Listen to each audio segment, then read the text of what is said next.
Like, that guy's ugly as fuck. We should make him do a thing to make us laugh because we're bored. How do you get attention in the neighborhood? Yeah, it's the same thing as like jestering. I imagine how that started was like an ugly, weird dude did a thing and everyone laughed at him. And someone higher up was like, you know who would like this? The king. The fucking king. How many times did the king murder the jester? Every time. That had to have been part of the bit. Let's Google that. How many jesters were murdered by king? Slain jesters. It has to be like a very high number. For sure. Yeah. At some point, they're done laughing. Yeah, shut the fuck up. Kill that fucking guy. Guy's like trying too hard, and you're drunk? It's like my favorite, I think I've talked about it on this show, but Stan Macheko, I don't know how to pronounce his last name. His most famous painting is called The Jester, and it's one of my fucking favorites.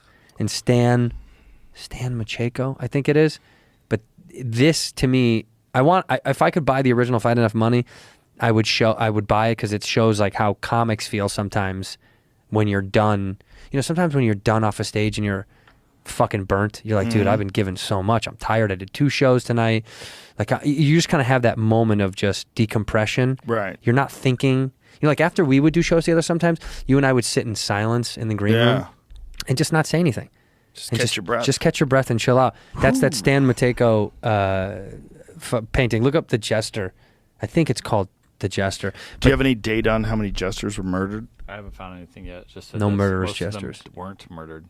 Most of them weren't murdered? Yeah, so it seemed like one of them, the most famous one, I'm reading the story about how and why he was killed, but... how was he killed? Yeah, what did they do? He like pushed his luck, it seems like. He asked a question to the king about like, what if someone tried to kill me? And he's like, don't worry about that. If someone tries to kill you, they'd be killed. The noble would be beheaded in not more than 15 minutes. He responded, why not 15 minutes before? His reply made sense, but it was not received well. Yeah, bombed. At a later date, he pushed his luck once more by physically humiliating the king.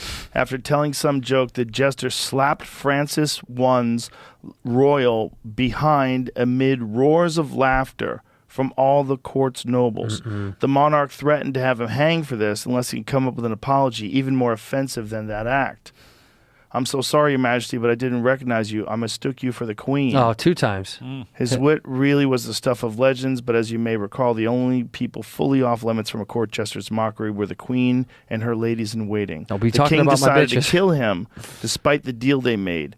But given that Triboulet was physically disabled and probably had magical powers, Francis I decided that it would be fair to at least let him choose his way of dying. He did not want to annoy Triboulet too much while killing him.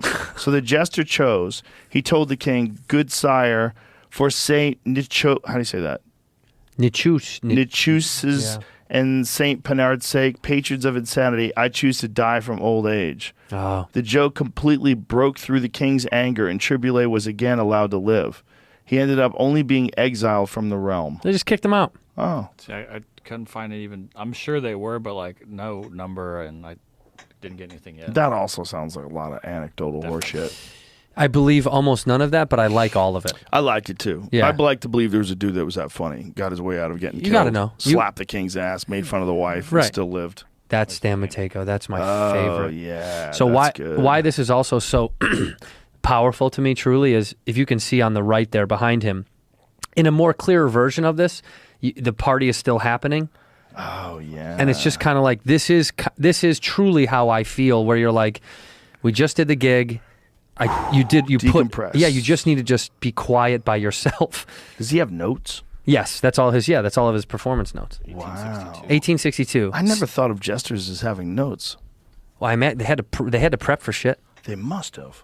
But so that's Stancic, Jan Matejko. I don't know how to pronounce it. I'm stupid, but can you imagine, like, how do you apprentice for a jester? Yeah, and do you work at someone's house for a little while before they move you up to a court? I'm sure he's like, hey man, you got to take my notes for my bits, and he'll probably run bits, you know, like those old Catskill comics who just tell old jokes. Right. Yeah, and they have somebody who's like, mark down.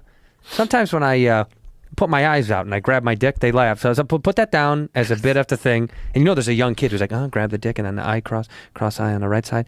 That had to have been what these guys did, because they had to pick people in the, these guys are the original crowd work kings. Oh, yeah.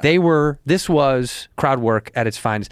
They'd pick people out at the parties. They'd go back. They'd write some notes about, something they could lay in, because that was interesting. I feel like I've heard that before, that they said, you can't say anything about the queen.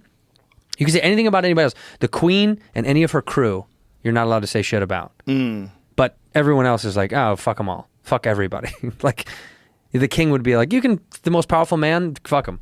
So, kill the messenger, from what I'm reading, Yeah. comes from jesters being killed in battlefields, because they were, the masters made them carry the messages to the other leaders. Great. And sometimes they were then killed. Oh, Jesters were often required to go to battlefield with their masters to carry messages between the leaders of warring armies, demanding that a city surrender to a besieging army or delivering